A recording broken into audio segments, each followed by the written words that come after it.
En Pirayú, el Sipa Apo en pleno proceso. Estamos acá con unas señoras que se dedican a la Sipa Pirayuina. Sí, señor. ¿Cómo es tu nombre? Ana Giganera. Con ella estamos viendo acá cómo prepara su chipá. Y estás haciendo, ¿qué más o menos le pones tradicionalmente? Chipá para hacer el chipá mestizo.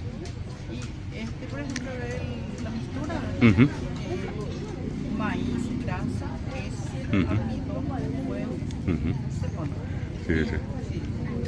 Sí. Y hace de todas las formas. O por ejemplo, ¿cómo se llama así lo que tiene esa forma? Pues está el cipalopí, está el yacaré, Sí, muchas clases. muchas clases. Pero yo y argolla lo que más hago. Lo que más hace, argolla. Sí. Y siempre sube el Paco Arogua. Sí, siempre. Siempre. Ese tiene un olorcito muy lindo. Muy linda. Qué calidad, che. Ya miran para acá tu horno un ratito. Sí, sí.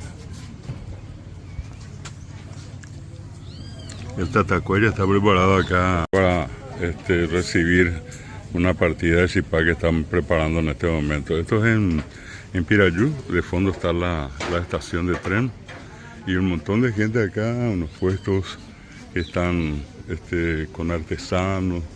En este lugar se está preparando el chipá Apo acá en pleno Viernes Santo en Pirayú.